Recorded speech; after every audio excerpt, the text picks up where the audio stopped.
نحمده ونصلي على رسوله الكريم اما بعد فاعوذ بالله من الشيطان الرجيم بسم الله الرحمن الرحيم رب اشرح لي صدري ويسر لي امري واحلل عقدة من لساني يفقهوا قولي خيركم من تعلم القرآن وعلمه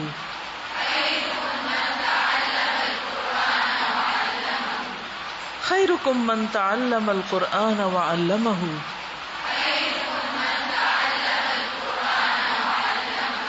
خيركم من تعلم القرآن وعلمه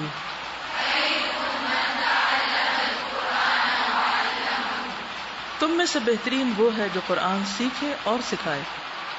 ایسا کیوں کہا گیا ہے؟ آپ کے ذہن میں اس کی وجہ کیا محسوس ہوتی ہے؟ قرآن پاک ہے کیا؟ قرآن پاک کیا ہے؟ اللہ کا کلام ہے، اللہ کی کتاب ہے۔ اس کی کیا ویلیو ہے؟ اس کی حیثیت دنیا میں کیا ہے؟ مثلا یہ بھی ایک چیز ہے، یہ ایک چیز ہے، یہ ایک چیز ہے، ان سب کی ویلیو ڈفرنٹ ہے یا نہیں؟ روپے پیسے کے اعتبار سے، مٹیریل کے اعتبار سے، استعمال کے اعتبار سے۔ مثلا اگر یہ چیز نہ بھی ہو تو کام چل جاتا ہے نا، یہ ٹرے نہیں ہو تو کام چل جاتا ہے، گلاس نہ بھی ہو تو کام چل جاتا ہے، انسان اپنے ہاتھ پر پانی لے کے پی لیتا ہے۔ اگر یہ ڈھکنا نہ بھی ہو گلاس کا تو کام چل جاتا ہے، لیکن اگر پانی ہی نہ ہو کام نہیں چلتا نا۔ تو اس کا مطلب یہ ہے کہ ڈھکن اور ٹرے اور گلاس اور پانی کی ویلیو میں فرق ہے، یہ چاروں چیزیں مختلف ہیں۔ اس میں بھی آپ دیکھیے کہ اگر ٹرے نہ ہو تو کوئی بات نہیں، ڈھکن گلاس اور پانی سے بھی بات بن جاتی ہے، ہاتھ میں بھی آپ پانی دے سکتے ہیں۔ بہتر ہے ڈھکا ہوا ہو، لیکن اگر ڈھکنا نہ بھی ہو، یعنی سب سے کم ویلیو اس وقت ٹرے کی ہے، اس سے کم اس ڈھکنے کی ہے۔ پھر آپ دیکھیں کہ اس کے بعد گلاس کی کافی امپورٹنس ہے، کیونکہ گلاس نہ ہو تو پانی پینا بہت مشکل ہو جاتا ہے۔ چلے سادہ پانی تو آپ گلاس میں پی لیں گے، اگر شربت پینا ہو یا دودھ پینا ہو تو وہ کتنا مشکل ہے ہاتھ میں پینا۔ اس لیے ان تین چیزوں میں گلاس پھر زیادہ امپورٹنٹ ہے، ان تین چیز کے اندر، اور ان چار چیزوں میں سب سے زیادہ اہم پانی ہے۔ تو بالکل اسی طرح ہماری زندگی میں کئی چیزیں ہماری ضرورت کی ہوتی ہیں، کئی چیزیں اہمیت رکھتی ہیں، لیکن ہر چیز کی اہمیت دوسرے کے مقابلے میں کم یا زیادہ ہو سکتی ہے۔ مثلا اگر آپ کے پاس ایک جوڑا کپڑے ہو اور ایک وقت کا کھانا ہو اور ایک جوڑا جوتا ہو، تو آپ دیکھیں گے کہ آپ کو جوتے اور کپڑے کا فکر نہیں ہوگا۔ کس چیز کا فکر ہوگا؟ کہ اگلے ٹائم پہ کھانا کہاں سے کھاؤں گا۔ تو کھانا جوتے اور کپڑے سے بھی زیادہ امپورٹنس رکھتا ہے۔ اگر پورے کپڑے نہیں ہوتے تو لوگوں کے پاس پھٹے پرانے آدھے کپڑے بھی ہوتے ہیں۔ بنگلہ دیش میں بہت سے لوگ ایسے رہتے ہیں جو صرف ایک کپڑا پہنتے ہیں نا، جسے لنگی کہتے ہیں یا دھوتی کہتے ہیں، ان کے پاس دوسرا نہیں ہوتا۔ حتیٰ کہ ان کی لڑکیاں بھی اسی طرح کے ایک کپڑے میں نیچے سے لے کے اوپر تک، جیسے ساڑی ایک تو ہوتی ہے نا بڑی ہوتی ہے، اس میں کئی چنٹیں آتی ہیں، وہ ساڑی کی قسم کا نہیں، بس ایک ہی کپڑا نیچے سے لے کے اوپر تک بیچاری لپیٹ لیتی ہیں، آدھی ننگی ہوتی ہیں آدھی پہنے ہوئے ہوتی ہیں، کسی نہ کسی طرح کام چل ہی جاتا ہے۔ امام بخاری کے بارے میں آپ نے پڑھا ہوگا کہ ایک مرتبہ انہوں نے علم حاصل کرنے کے لیے، کتابیں خریدنے کے لیے اپنے کپڑے تک، جوتے تک بیچ ڈالے، حتیٰ کہ ان کے پاس اتنا تھوڑا لباس رہ گیا کہ جس سے وہ صرف نماز پڑھ سکتے تھے لیکن لوگوں میں نہیں آ سکتے تھے۔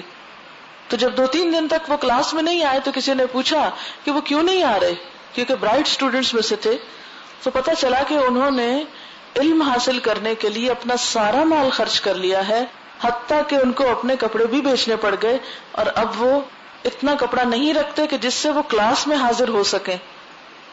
تو ان کے نزدیک علم کی اہمیت کپڑوں سے زیادہ تھی، کہ کوئی بات نہیں، اگر کپڑا نہیں تو کوئی بات نہیں، لیکن میرے پاس کتاب تو ہے، وہ تو میں پڑھ سکتا ہوں۔ اسی طرح بعض اوقات انسان سوچتا ہے کوئی بات نہیں، کپڑا نہیں، میرے پاس علم ہے۔ بہت سے لوگوں کو آپ نے دیکھا ہوگا وہ علم حاصل کرنے کے لیے اپنا گھر تک بیچ ڈالتے ہیں، بیچ دیتے ہیں نا، اپنی زمین بیچ دیتے ہیں، اپنی جیولری بیچ دیتے ہیں، اپنی بہت سی ویلیوبل جو ہیں ان کو دے دیتے ہیں. کس لیے؟ تاکہ وہ علم حاصل کریں، کیونکہ ان کے نزدیک علم جو ہے وہ گھر سے، زمین سے، کپڑے سے زیادہ قیمتی ہے، کیونکہ انہیں یقین ہے کہ جب علم آ جائے گا تو باقی چیزیں بھی آ جائیں گی. لیکن باقی چیزوں کے آنے سے علم نہیں آتا. چوڑیاں پہننے سے آپ کو کون سی ڈگری مل سکتی ہے؟ اگر آپ کے پاس سونے کی چوڑیاں ہوں تو آپ کیا پا سکتے ہیں علم میں سے؟ کچھ نہیں. لیکن اگر چوڑیاں بیچ کر آپ علم حاصل کریں تو علم پانے کے بعد چوڑیاں بھی آپ کو مل جائیں گی. تو کچھ چیزیں زندگی میں زیادہ اہمیت رکھتی ہیں، کچھ کم اہمیت رکھتی ہیں. تو اللہ تعالیٰ ہمیں قرآن پاک کے بارے میں کیا بتاتے ہیں کہ یہ کیا چیز ہے اور یہ کیسی چیز ہے جس کی اہمیت تمہاری زندگی میں ہر چیز سے زیادہ ہے. ایک تو وہی آیت جو آپ نے ابھی پڑھی، هو خیر مما یجمعون، وہ ہر اس چیز سے بہتر ہے جسے لوگ جمع کر رہے ہیں، سمیٹ رہے ہیں. اور دوسرے، نبی صلی اللہ علیہ وسلم نے فرمایا کہ اللہ کی کتاب کی فضیلت باقی علوم پر ایسی ہی ہے جیسے خود اللہ پاک کی فضیلت باقی مخلوق پر ہے.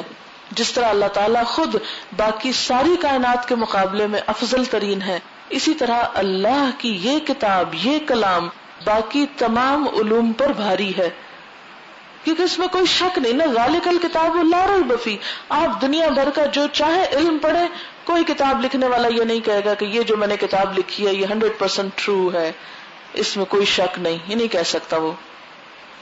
تو اس لیے قرآن پاک خود اتنی بہترین چیز ہے کہ جو شخص اس بہترین چیز کو اٹھائے گا، لے گا، پکڑے گا، اس کی قدر کرے گا، اس کو اہمیت دے گا، تو اس کی یہ قدر دینا، اس کی اہمیت دینا، اس کا یہ سیکھنا، اس کا سکھانا اللہ تعالیٰ کے نزدیک، اللہ تعالیٰ کی نظر میں باقی تمام اعمال سے بہترین قرار پائے گا.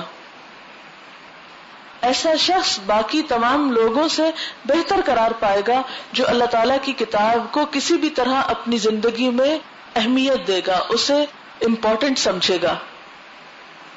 اچھا، اب اس کا بہترین ہونے کا مطلب یہ نہیں ہے کہ باقی چیزیں جو ہیں ان کی کوئی ویلیو ہی نہیں. مثلا اگر ہم نے یہ کہا کہ پانی سب سے زیادہ بہترین چیز ہے یا سب سے زیادہ اچھی چیز ہے، کہ یہ زندگی کے لیے ضروری ہے، اس کے بغیر ہم جی نہیں سکتے، تو اس کا یہ مطلب نہیں ہے کہ گلاس بیکار چیز ہے اور یہ ڈھکن بیکار چیز ہے اور یہ ٹرے بیکار چیز ہے. یہ نہیں ثابت ہوتا اس سے. اگر آپ کو کوئی یہ کہے، مثلا میں آپ میں سے کسی سے یہ کہوں کہ یہ لڑکی بہت اچھی ہے، کیا اس کا یہ مطلب ہے کہ باقی سب بہت خراب ہے؟ یہ تو آپ خود ہی سمجھ سکتے ہیں، خود ہی ایک نتیجہ نکال لیتے ہیں. میرے کہنے کا مطلب یہ نہیں ہے کہ یہ لڑکی اچھی ہے تو باقی سب اچھے نہیں ہیں. اسی طرح جب ہم یہ کہتے ہیں کہ تم میں سب سے اچھا وہ ہے جو قرآن سیکھے اور سکھائے، اس کا یہ مطلب نہیں باقی لوگ سب خراب ہیں یا باقیوں میں کوئی اچھائی نہیں. وہ بھی اچھے ہیں، لیکن جو یہ کام کرے اس کی ویلیو بہرحال زیادہ ہے. اچھا، اب بات یہ ہے کہ جتنا بڑا کوئی کام ہوتا ہے، جتنا اچھا کوئی کام ہوتا ہے، اس کو کرنے کے لیے کیا درکار ہوتا ہے، کیا چاہیے ہوتا ہے؟ ایک چھوٹے سے کام کو کرنے کے لیے، ایک عام سے کام کو کرنے کے لیے آپ کو چھوٹی سی ایفرٹ کافی ہوتی ہے.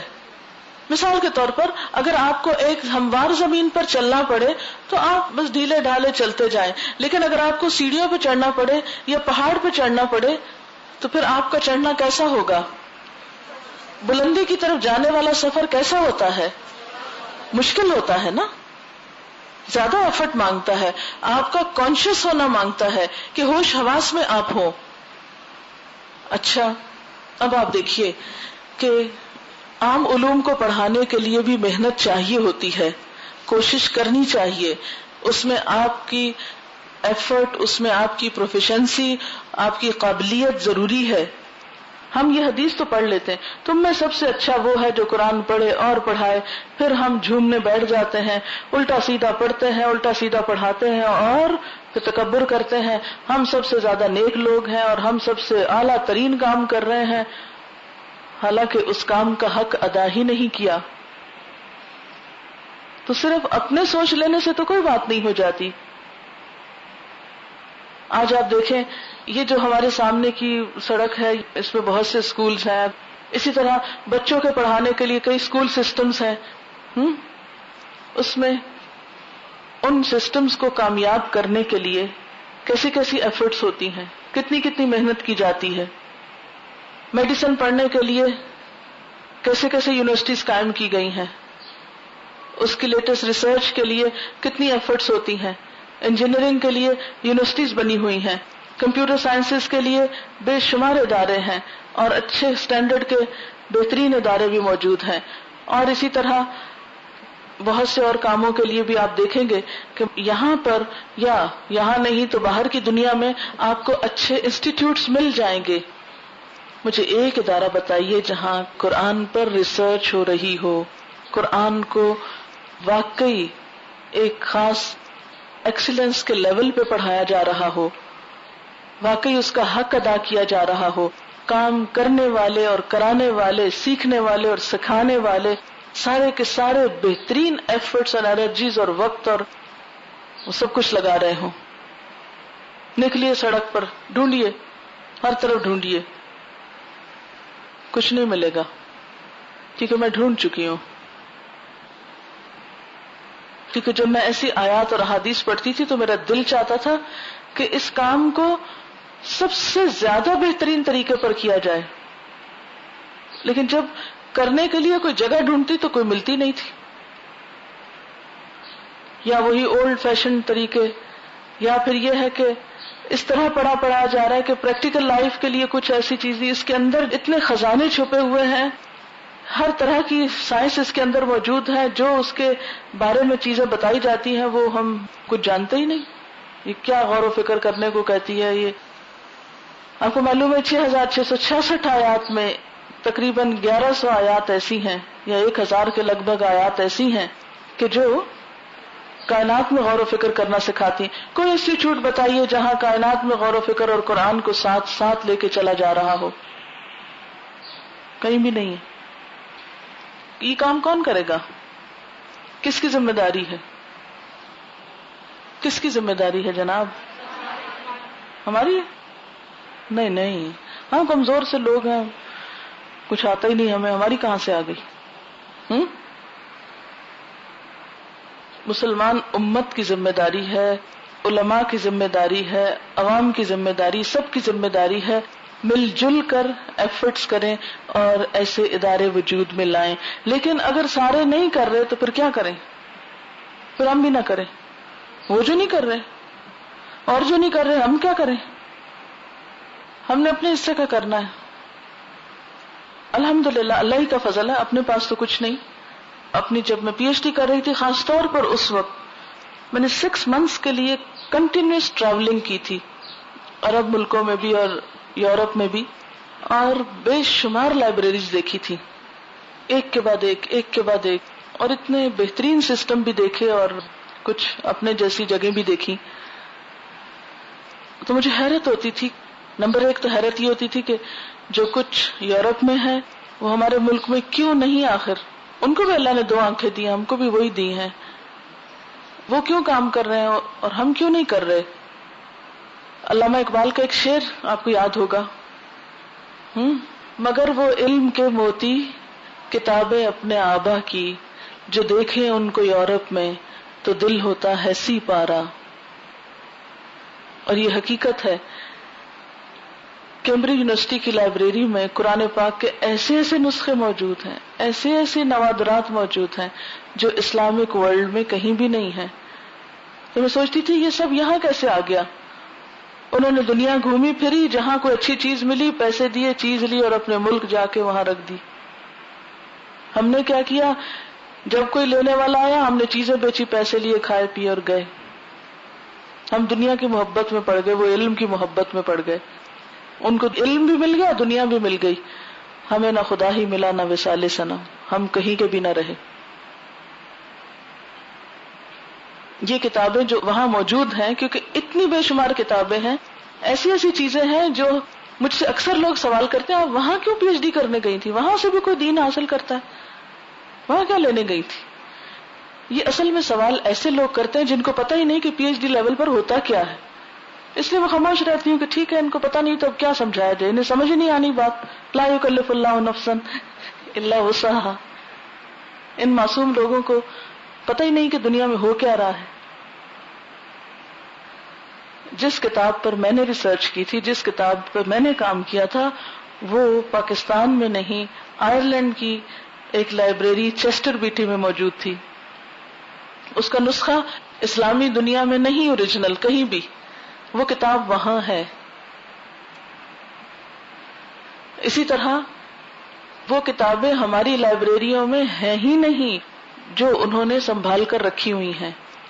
میں جب یہاں کام کرتی تھی، مجھے اپنی ریسرچ کے بیچ میں پاکستان آنا پڑا کچھ دن کے لیے.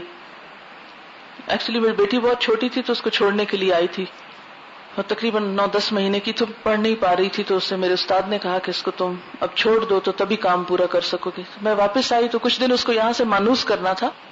تو اس دوران میں یہاں پر فیصل مسجد میں ایک ہے اسلامک ریسرچ انسٹیٹیوٹ، وہاں کی ایک لائبریری ہے، اسلامک ریسرچ IRI کی لائبریری ہے. تو وہاں پر میں جایا کرتی تھی. صبح میں جاتے، کبھی کوئی عملہ نہیں آیا، کبھی کچھ نہیں، کتابوں کے نام لکھتے، کتابیں اندر ریزرو میں پڑی ہیں، سامنے نہیں شیلف میں کہ آپ اٹھا لیں، کچھ ہیں سامنے، سب نہیں، اندر آپ نہیں جا سکتے. کیٹلاگ میں سے کتابوں کے نام ڈھونڈیں، ان کو نمبر لکھ کر دیں، پھر اس کو دیں، پھر وہ فارغ ہوگا، پھر آپ کی اندر سے کتاب آئے گی. جب کتابیں کچھ کٹھی ہو جاتی، جمع ہوتی، پھر انسان پڑھنے بیٹھتا ہے. اور ابھی دماغ اندر جا ہی رہا ہوتا تھا جی 2:30 بج گئے، اور 2:30 سے بھی پہلے بس چھٹی کا وقت ہو گیا، لائٹیں آف ہو رہی ہیں اور جاؤ گھر چھٹی کرو. اب کیا ہوا، جو ہی ہم اٹھے وہ کتابیں دوبارہ شیلفوں میں چلی گئی. اگلے دن جاؤ، پھر نکلواؤ، پھر بیٹھو. اور آپ کو پتا ہے ریسرچ ایسے نہیں ہوتی چلتے پھرتے، وہاں سبق نہیں رٹنا ہوتا، وہاں کئی کتابوں میں سے ایک چیز کو ڈھونڈ کے پھر لکھنا پڑتا ہے. اور اس کے لیے پہلے پڑھنا ہوتا ہے، پڑھتے پڑھتے پڑھتے آپ کا ایک موڈ بنتا ہے، آپ کی ایک سوچ بنتی ہے، پھر جا کے آپ پروڈیوس کرتے، پھر آپ اس میں سے کچھ ڈیڈیوس کرتے ہیں. کوئی نقل تھوڑی مارنی ہوتی جیسے ہمارے ہاں کوئی اسائنمنٹ دے دے، کوئی مضمون لکھنے کو دے دے، ادھر سے نقل مار، ادھر سے مار، ادھر سے فوٹو کاپی آپ تو کرا کے دے دیتے ہیں، خود لکھنے کی بھی تکلیف کرنی ضرورت نہیں. تو PhD میں ایسے کام نہیں ہوتا. بعض اوقات ایک ایک چیز ڈھونڈنے کے لیے کئی کتابیں دیکھنی پڑتی ہیں. جب کتابیں دیکھنی ہوتی تو کتابیں نہیں ملتی، جب کتابیں ملتی ہیں تو وقت نہیں ملتا، تو کام کیسے ہوگا؟ یہ ساری کتابیں جو یہاں موجود ہیں اس سے زیادہ بہترین حالت میں برطانیہ میں موجود ہیں. اور وہاں پر ایک انٹر لائبریری لون سسٹم ہوتا ہے. اس کا مطلب یہ ہوتا ہے کہ اگر آپ کی لائبریری میں کتاب نہیں تو لائبریری اور یونیورسٹی ذمہ دار ہے کہ آپ کی ڈیمانڈ کو پورا کرے، کیونکہ آپ ریسرچ اسکالر ہیں. آپ کا حق بنتا ہے کہ پورے یورپ میں یا پورے جو برطانیہ ہے اس میں کسی لائبریری میں وہ کتاب اگر موجود ہے تو وہ آپ کو اپنے پیسوں پہ منگا کے دیں گے. تو اب ہوتا یہ تھا کہ ہمیں ایک کمرہ ملا ہوا تھا، ہم نے جتنی کتابیں ہمیں ضرورت تھی وہ سب وہاں رکھی ہوئی تھی. لائبریری رات کے 9:40 تک کھلی رہتی تھی، سویر سے لے کر، بغیر کسی وقفے کے، کوئی بیچ میں چائے پانی کا وقفہ نہیں. اپنی مرضی سے آپ کو کام چھوڑنا ہے تو چھوڑیں. اور اس طرح رات تک کام ہوتا تھا. پھر کچھ وقت ایسا بھی سال میں آتا تھا کہ رات کے 11 بجے تک بھی لائبریری کھلی رہتی تھی.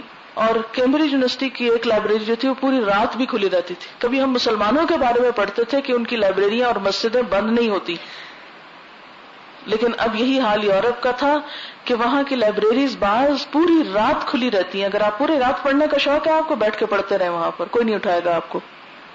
تو میں وہ جو 2 ہفتے 3 ہفتے یہاں رہی، انتہائی پریشان ہوئی اور مجھے یوں لگا کہ جیسے میرے وقت ضائع ہو رہا ہے.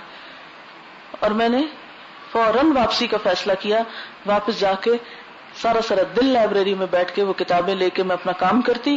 اور جب مجھے کوئی کتاب چاہیے ہوتی تو لائبریری کے اندر، یہ تو کمپیوٹر کی فیسلٹی یہاں تو اب آئی ہے، یہ 85-86 میں بھی اس وقت وہاں موجود تھی جب میں گئی. اس وقت وہاں سے کیا کرتے تھے کہ مختلف جو لائبریریز تھی برطانیہ کی، ان کے کیٹلاگ ہمارے کمپیوٹرز پہ ہوتے تھے.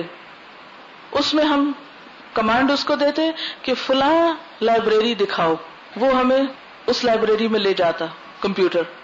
پھر وہاں اورینٹل ڈپارٹمنٹ یعنی جس میں مشرقی زبانیں، وہاں پھر اس میں سے اسلام میں سے پھر حدیث میں سے ہسٹری آف حدیث، پھر اس میں سے ہم دیکھتے کون سی کتابیں ہیں، وہ سامنے لسٹ آ جاتی، نمبر لکھ کے لائبریری کے کاؤنٹر پہ چھوڑتے، وہ خود وہاں خط لکھتے، وہاں سے بائی پوسٹ کتاب آتی، ہمیں ایشو ہوتی، ہم کام کرتے، پھر کتاب واپس دے دیتے، وہ اپنی لائبریری میں پہنچ جاتی.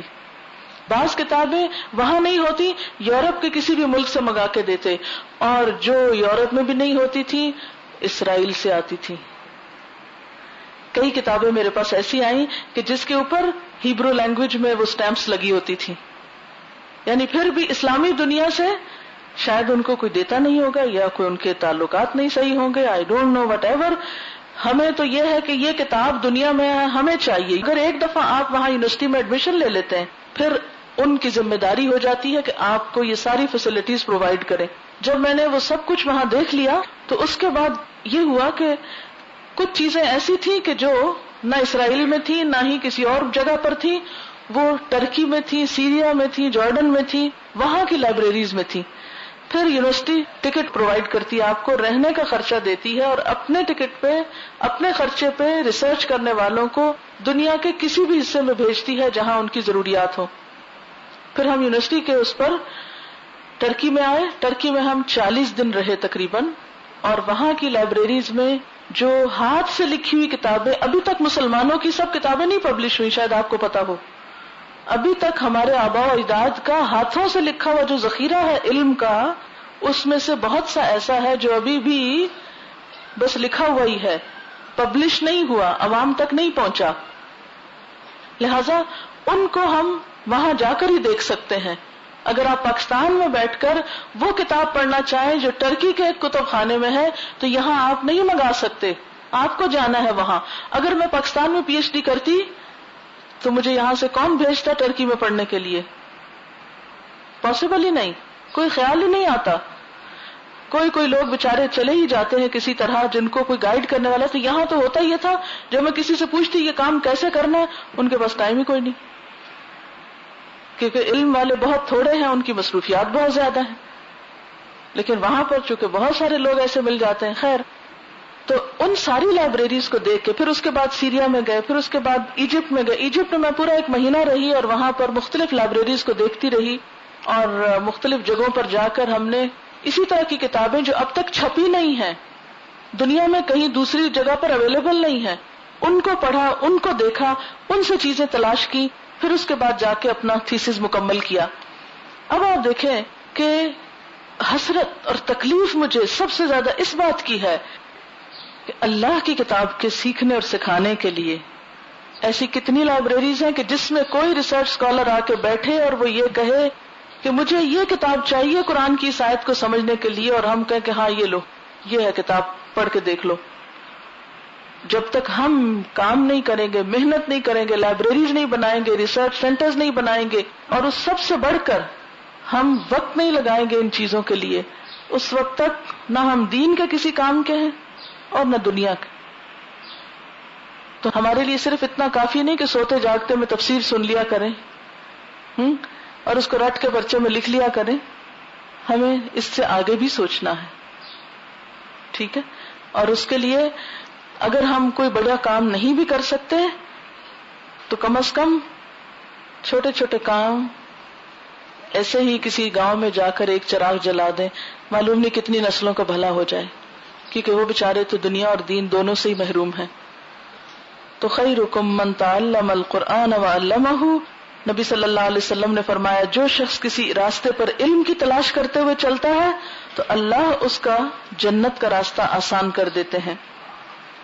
نبی صلی اللہ علیہ وسلم نے فرمایا جو شخص اللہ کی کتاب کا ایک حرف پڑھے اس کو 1 نیکی ملے گی اور 1 نیکی 10 گنا بنے گی. میں نہیں کہتا کہ الف لام میم 1 حرف ہے، بلکہ الف 1 حرف ہے، لام 1 حرف ہے اور میم 1 حرف ہے. اچھا، اب آپ بتائیے کہ ان معصوم لوگوں کو اللہ کی کتاب کس طرح پہنچائی جائے جو بالکل ان پڑھ ہو؟ کیا کر سکتے ہیں آپ؟ جی، ان کو پڑھ کر سنا سکتے ہیں، اور اگر آپ کے پاس ٹائم نہ ہو پڑھ کے سنانے کا، کیسٹ سننے کو دے سکتے ہیں، کسی بچے اپنے کو کہہ سکتے ہیں وہ پڑھ کے سنائے. کیونکہ میں ہمیشہ اپنے بچوں سے یہ کام کرواتی تھی کہ جو بھی گھر میں کام کرنے والا ہے اس سے دوستی کرو، اس کو کتابیں پڑھ کے سناؤ. اس کے 2 فائدے ہوتے تھے. کون سے؟ ایک تو بچے اچھے کام میں مصروف رہے، ان کی اپنی ریڈنگ امپروو ہو، اور دوسرے وہ شخص جس کو نہیں آتا اس کو پتا چل جائے. تو اپنے بچوں سے یہ کام کرایا کرے، اپنے چھوٹے بہن بھائیوں سے، کہ وہ سمپل کہانیاں ان کو پڑھ پڑھ کے سنائے. وہ خوش ہوتے ہیں سن کر. اور اگر کوئی ایسا انتظام نہ ہو تو کیسٹ بھی سنا سکتے ہیں. اب دیکھیے، اگر روز 1 روپیہ صدقہ کریں نا آپ، جسٹ 1 روپی ڈیلی، جو بڑا نہیں ہے، تو مہینے کے آخر میں آپ کے پاس کتنے روپے ہوں گے؟ 25 سے 30 روپے ہو جائیں گے. 25 سے 30 روپے میں اگر آپ ایک کیسٹ لے لیتے ہیں، یا کوئی پرانی کیسٹوں کو 25-30 روپے میں 3-4 کو ریکارڈ کرا لیتے ہیں بازار سے، یا خود کر لیتے ہیں، اور ایک کیسٹ آپ 10 لوگوں کو دے کے سنا کے واپس لے رہے ہیں، دے کے سنا رہے ہیں، تو آپ دیکھیں گے کہ صدقہ ہو گیا، اور اس کے ساتھ علم کا بھی صدقہ ہو گیا. اور دوسرا یہ کہ وہ لوگ کوئی نیکی کریں گے تو وہ بھی آپ کے حصے میں آ جائے گی. تو اس طرح کہتے ہیں نا، الدال علی الخیر کفاعلہ. اچھا جناب، اس وقت میرے سامنے ایک خط پڑا ہوا ہے. ابھی میں آنے سے پہلے ایکچولی یہ پڑھ رہی تھی تو مجھے اچھا لگ رہا تھا، تو میں نے سوچا آپ کے ساتھ شیئر کر لوں. جس وقت میں نے پڑھنا شروع کیا تو اس وقت بھی مجھے بہت اچھا لگا. اتفاق سے ان کا فون آ گیا، میں نے ان سے اجازت لی کہ اگر آپ اجازت دیں تو یہ خط میں کلاس کو پڑھ کے سنا دوں. تو انہوں نے کہا ضرور سنا دیں. میں سوچا آپ کو اب سنا دیتی ہوں. تھوڑا سا تعارف کرا دیتی ہوں. 4th بیچ کی اسٹوڈنٹ ہیں.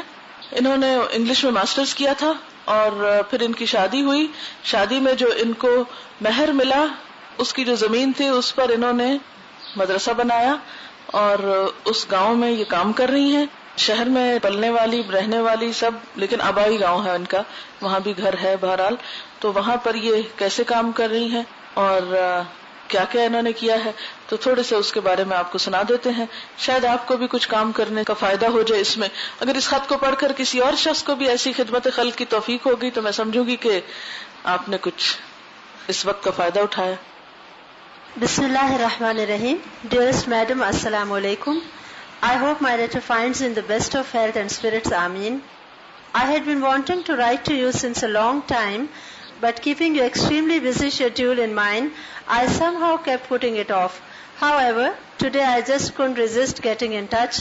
Madam, first of all, an update on our branch. Alhamdulillah, we are nearing the completion of our first batch, regular course including all subjects. We are halfway through the 27th para and will inshallah complete the session in the first week of July. It took us around 1.5 years, and out of 20 students, around 12 have managed to clear above 80%. In order to gauge them, I even 3 to 4 times gave them the latest Quran tests from Karachi, which were more advanced than ours, and surprisingly they scored quite well. یہ گاؤں کی لڑکیاں ہیں، شہر کی نہیں ہیں. جو پچھلے سال ہم نے بہت لمبے لمبے کراچی میں ٹیسٹ لیے تھے، انہوں نے وہ بھی کروائے اور اس میں سے بھی انہوں نے اتنے نمبر لیے. Along with this, we run a primary level course since around 110 students ranging from 10 to 50 years, including teenagers and middle-aged housewives, had such a dying urge to do the course, which is in its second session.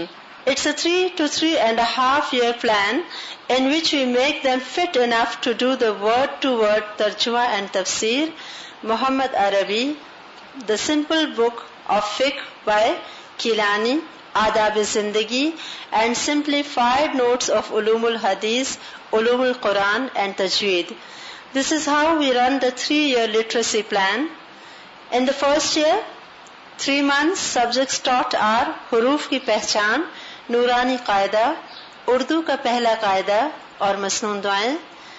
The next 3 months, Urdu کی پہلی کتاب، پہلا سپارہ، مسنون دعائیں. The next 3 months, Urdu کی دوسری کتاب، دوسرا پارہ، چھوٹے جملے بنانا. And then the next 3 months, Urdu کی تیسری کتاب، تیسرا پارہ اور دعائیں اور چھوٹے جملے بنانا. یہ جی بالکل جاہل اور ان پڑھ لوگوں کے لیے پروگرام ہے، کیونکہ یہ جس علاقے میں برانچ ہے یہ مردان میں ہے، اور وہاں ٹوٹلی آپ جانتے ہیں پشتو سپیکنگ لوگ ہیں، پٹھان ہیں، اور پٹھان ایسا ریموٹ وہ گاؤں ہے، مردان سے بھی ذرا آگے کر کے تورو اس کا نام ہے، جہاں بالکل لڑکیوں کو تعلیم دینے کا رواج ابھی بھی نہیں ہے. یہ لڑکی تو وہ چند ایکسیپشنل ان لوگوں میں سے ہیں جو خود پڑھے لکھے ہیں اور وہ شہروں میں آتے ہیں بیٹیوں کو پڑھاتے تھے، لیکن یہ ایکسیپشنل کیسز ہیں. باقی جو جنرل پبلک عوام ہے ابھی بھی وہاں لڑکیوں کو تعلیم دینے کا اتنا شعور اور شوق نہیں. لہٰذا وہ کہتے ہیں جب بہت لوگ آگے ہم نے کورس میں داخلہ لینا ہے اور اردو بھی نہیں جانتے تھے تو پھر ہمیں ضرورت پڑی کہ ایک ان کے لیے پہلے تعلیمی پروگرام رکھیں، ان کو تھوڑا سا ایجوکیٹ کریں تاکہ پھر وہ کورس کرنے کے قابل ہو جائیں. اور کتنا ویل آرگنائزڈ ہے کہ 3 مہینے میں ایک سٹیپ ان کو کروا رہے ہیں. اور یہ پروگرام 3.5 سال کے اوپر مشتمل ہے جس میں پورے قرآن کا لفظی ترجمہ پھر آگے آئے گا، سیرہ اور فقہ وغیرہ بھی. لیکن ابتدا میں کس طرح لے کے چل رہے ہیں یہ اس لیے آپ کو بتایا جا رہا ہے کہ اگر آپ کا زندگی میں واسطہ کچھ ایسے لوگوں سے پڑے تو آپ مایوس نہ ہوں کہ یہ لوگ تو کچھ نہیں کر سکتے. ایسا ہی پلان آپ بھی فالو کر سکتے ہیں. اگلے 3 مہینے میں اردو کی 4تھی کتاب، اسلامیات کی 3ری کتاب، اخلاقی کہانیاں، قصص القرآن. اس کے بعد 3 ماہ میں اردو کی 5ویں کتاب اسلامیات اور رسول صلی اللہ علیہ وسلم کے لیل و نہار، تجوید کے قواعد، 5واں پارہ، نماز کو ترجمہ اور دعائیں. کہتے ہیں this is how far we have gone up till now, 1.5 years since it started. کہتے ہیں 1.5 سال میں ابھی تک ہم یہ سب کرا چکے ہیں. اس کے بعد کا جو 3 مہینے کا سلیبس ہے وہ انشاءاللہ آپ کو بھیج دیں گے. Every girl is given special attention and in some of the classes we even have 2 teachers to help them. It's a 6-day week with almost no holidays except for summer, and the local teachers whom I have hired were themselves admitting that government schools waste so much time, and what has been accomplished by Allah's grace in a 1.5 year is usually a 5-year long procedure. کہ جو کوئی 1.5 سال میں سکھایا وہ government اسکولوں میں 5 سال میں سکھایا جاتا ہے. اردو کی 5ویں کتاب تو 5 سال میں ہی پڑھی جاتی ہے نا. 14 girls are through an average of 6 to 10 paras in the Hifz al-Quran section, and the tajweed has also shown progress as I personally supervise the test in all classes. Faiza جو ان کی بہن ہے جنہوں نے اکٹھے کورس کیا تھا is a great help. G 4th بیچ سے فاطمہ اور فائزہ دونوں بہنوں نے کیا تھا اور دونوں کی شادیاں وہیں ہوئی ہیں مردان میں، دونوں وہیں رہتے ہیں. Faiza is a great help in both academics and organization, especially in the administration, as that side of mine was always weak. These totally illiterate girls who in 1.5 years have alhamdulillah managed to even write small essays. For example, Mera Quran se rishta, Mere Nabi sallallahu alaihi wasallam. Some have taken special permission to sit and hear my tafsir of the Quran, and they even make efforts to try and write down as much of the lecture as they can. It's a remarkable progress, and it makes me so emotional to see what a long way Allah's fazl and jazba for Islam can go. The credit after Allah's mercy goes straight to the students who come with so much love and devotion to please Allah. We also have an evening shift of Nazira Quran at Al-Huda. That is the only disappointment because I don't see much progress there. Due to family responsibilities, I myself am unable to personally supervise it, and the school girls who come at 4 are either tired or overburdened or probably slightly bored with monotonous teaching. I cannot really understand what is wrong, but they are not doing very well.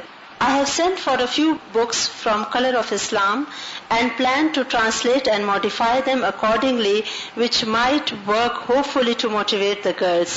One small request, madam, please. We inshallah plan to hold a gathering in October to award the successful students their diplomas. If you could kindly honor us with a visit, we all would be extremely grateful.